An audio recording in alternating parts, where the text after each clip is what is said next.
Hello everybody and welcome back to my channel. Today is episode 2 of the Prog Nerd Reviews. Today we will be reviewing the 1981 album Moving Pictures by Rush. This is a classic album, not just in the prog community but also in the general music community. It's probably their most commercially successful album. So last night I wrote up my review. I broke down every single track and wrote about it essentially, like I did with the first album review, which if you haven't seen, I will link it up here. It is Mike Oldfield's On My Dawn. I hope you guys are okay with the current schedule of Tuesdays and Thursdays being my days off, because Tuesdays I will write up my reviews and Thursdays will just be my kind of day to breathe essentially. But I have my board now, which you saw in the last video, which actually keeps me more organised because, you know, then I'm not thinking of things on the spot, I'm actually planning it out and planning what to say. I hope you enjoy this one. This one was a fun one to do because I had not listened to this album for quite a long time, and I love Rush, but I've been listening to their 70s discography as of recent, so Moving Pictures is one that I've re-listened to only recently, and it's better than I remember it being actually. You know, I remember it being very good, but not as good as maybe something like 2112 or Hemispheres or something like that, and I stand by that. I do think that this one is a classic. So, the first question is, do I own it on vinyl? I do. Yep, I've got this copy of Moving Pictures. This is a reissue of the album and it came with a download code. I love the cover of this album, I think it's cool. So, as I said, this album was released at the start of the 80s in 1981, and it definitely uses a lot of the kind of 80s type instruments, if you know what I mean by that. You know, they have a very 80s sound, and for the start of the 80s I found that very interesting because, you know, you have bands who kind of use that sound but kind of towards the middle. So I think this kind of set the standard for 80s prog rock to come. So there are 7 songs on this album, each are around the 4 to 6 minute mark apart from one track which is about 11 minutes. So yeah, let's just get on with it. So the first track, as everyone knows, is Tom Sawyer, a classic song, not just in the prog or vinyl community, but also in the general music community. It's generally recognised as one of the greatest songs of all time. It's a very infectious groove. I love the use of synthesizers as a primary instrument in the song. The instrumental section, which is played in 7/8 time, if you're familiar with time signatures, I love. You know, it brings back that kind of prog essence of the band, and the guitar tone, not just throughout this album, but not just throughout this track, but throughout this album, is very tasty. I very much like it. This is an album that did actually inspire me to pick up my primary instrument, which is the bass guitar, and again, not just in this track, but in the album itself. And as someone who's studying music production and wants to take it further into university, I obviously kind of looked at it through a production standpoint, which I've started doing a lot more. It actually does improve my reviews a bit more. The use of reverb on vocal tracks and also the overhead microphones, which is very interesting. You know, the cymbals very prominent throughout this record and are very crisp and very nice. Very 80s sound and a great start to the album. What a brilliant album opener with Tom Sawyer. Next track is Red Barchetta, another great track. Love the opening riff of the song and the use of fade in, which is actually used quite a lot throughout this album. A lot of tracks fade in. That's a very kind of proggy thing, isn't it? You know, you have the build-up of the song. I mean, I found that when I listened to... This is unrelated, but I found this when I listened to Starless by King Crimson for the first time. From a production standpoint, the way the song builds up really does affect the overall quality of the track. And again, I love the production on this track. I think this is a great song for testing headphones because of the different kind of sounds that you get throughout each ear. Lots of guitar overdubs and work very well. They work well towards the end of the track, along with the other instruments. A concept track as well, which is a feature of prog, you know, writing about something rather than just writing about, you know, like romance or something like that. It's got its own story behind it, which I put in my notes here, very prog, exclamation mark. Next track is another one that you are all probably familiar with, YYZ, a brilliant track, one of the first Rush songs that I got into properly.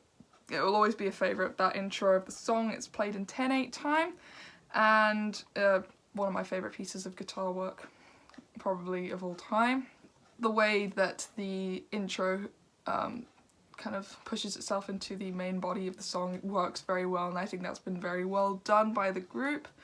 The use of the synth in the intro, I thought sounded a bit like a video game soundtrack, like a boss battle soundtrack. Like, I mean that in the most, like, utmost good, I mean that in a good way, because I like playing video games, and I love boss soundtracks. They seem to be very badass, they're very cool.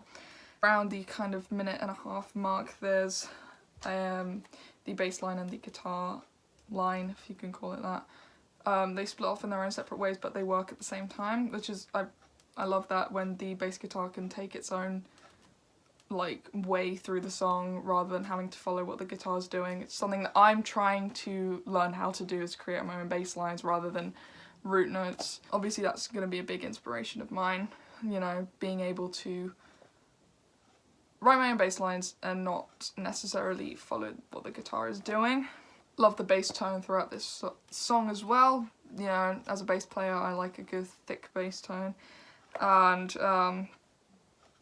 the solo was very good in this track. Very, very beautiful solo and a great synth section as well. Next track is another one that people are familiar with. I think throughout this album they've got a lot of hits, you know, I think a lot of the songs on this album everyone knows. But this one is Limelight. As I said, another one that people are familiar with in the music community. I love the guitar and bass lines in this track.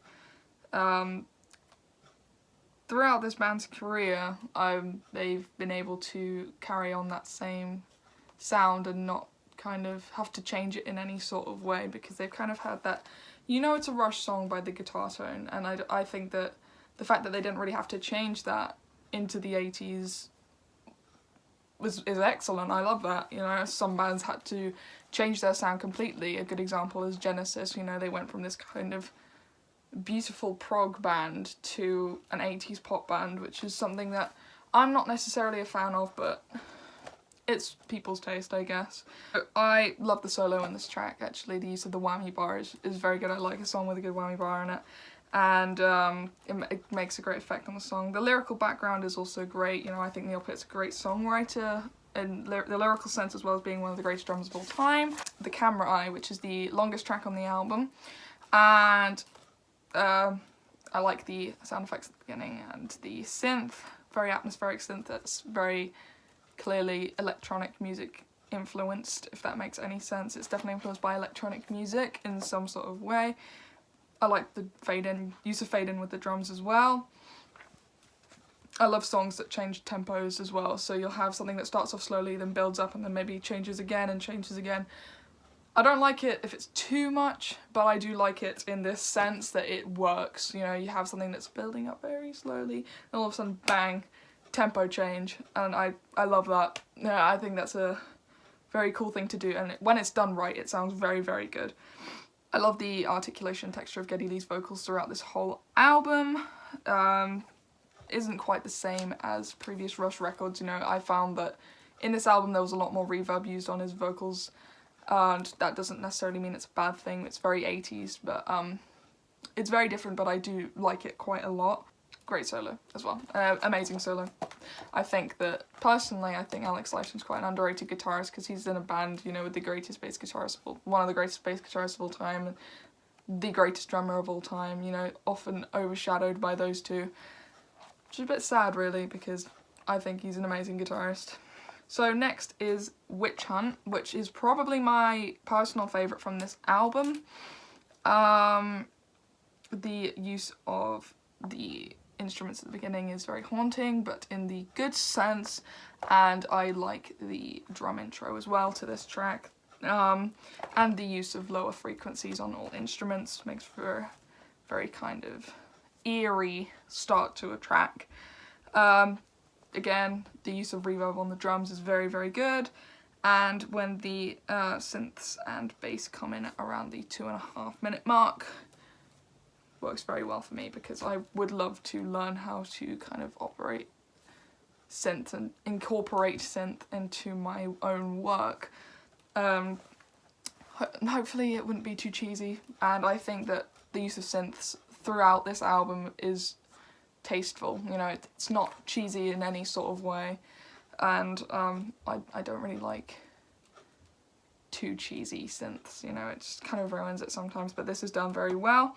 I felt that this track was very much less of prog influence, but I thought it was quite Sabbath-like, Black Sabbath-like, which I've read up are one of their influences, so they're kind of going back to their hard rock roots in this song, which I love. You know, I love the combination of hard rock and prog into one piece, into one band.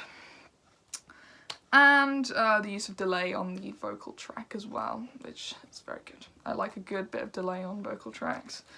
Really adds something to the song. And the last track on the album is Vital Signs, and the intro of the song, as you know, if you listen with headphones, uses panning. If you know what that is in the kind of production industry, you know, you're placing different instruments, placing different sounds on different sides of the sound spectrum of the ears. I love the bass line and the synths, and I thought this was less of a kind of prog song, but this was quite poppy in my opinion. Again, not a bad thing, just less of the prog and hard rock and more of the kind of poppy stuff that they would go on to make.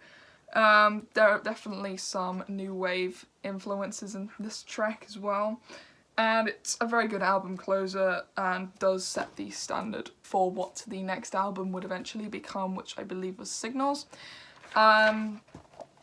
So the album actually ends on a kind of more electro-pop kind of feel rather than a prog rock feel. So my final thoughts on this album: it's a classic. I absolutely love this album, one of my favourite Rush albums, and if you want to try and get someone to get into prog rock in general, I think Moving Pictures is a great place to start, because if you just shove them into 2112 or into Hemispheres with the longer tracks, you know, you've got the 20-minute tracks and the 11-minute tracks and the 18-minute tracks, they're not gonna, you know, vibe with it as much as if you give them something like Moving Pictures, because it's a, you know, it's an accessible album for people who want to get into prog just as much as something like Dark Side of the Moon is. And that doesn't make it any less of a bad record just because it's accessible. You know, it's just easier to listen to for someone who's not into prog yet but is getting there. Again, I mentioned throughout this that I love the use of synthesizers throughout this album. It works well with the guitar tone and bass tone, and I find that sometimes in the more 80s tracks that synths and guitars don't seem to work very well together, but this one, this album really kind of defies that convention. I love the bass lines in this track. In this album, I think that they've still got that kind of proggy influence throughout this album with the bass lines, you know, taking it not just as a background instrument but turning it into like a second guitar, which is something that I admire about prog rock and something I want to incorporate into my own music. Being able to use my instrument as a second lead, you know, that's something like Chris Squire, somebody like Chris Squire does that in Yes, and obviously Rush and Geddy Lee, and hopefully I'll be able to do that with my own music. And I didn't really discuss much of the drum work throughout this album because we all know that Neil Peart is one of the greatest drummers of all time, and I could expect no less. Amazing drumming and great use of time signatures as well, with the 10/8 and the 7/8 sections in different songs. So I would give this album overall a 9 out of 10 because the last track was not my favourite on the album. I thought that was quite a weak track in my opinion because it was more poppy, and I'm more of a fan of the prog stuff. I might get a lot of people getting angry at that, but that is just my personal opinion. People have different tastes, people like that kind of stuff, and I'm not yet into that. So, into that realm of kind of 80s prog. And, but the rest of the album was absolutely brilliant. I do like the final track, it's just not my favourite. And my favourite tracks on the album were Witch Hunt or YYZ, and obviously I would have said Tom Sawyer, but I think everyone just universally loves that song. And that concludes episode 2 of my review series. Next week I will be reviewing Porn Heart by Van der Graaf Generator, a lesser known prog band, and hopefully you guys will enjoy that. There will be an upload on Friday, which will be a collection video of my Yes albums, which I've got quite a lot of, so I can just show those all off. And Saturday is Saturdays with Dad, obviously. I hope you guys enjoyed this video and are liking this series so far. I know that I get some kind of... There's some people in the comments who just seem to try and outsmart me. I found that in my Omadon video where I was going through the comments, there were not a lot of people, it was a very, very small amount of people who were trying to critique me and trying to say, well, actually this, and this, trying to outsmart me in some sort of way, which does bother me, but I can deal with it. And the question of the day is, what is your favourite track from Moving Pictures? Let me know. I'll see you guys in Friday's video. Bye.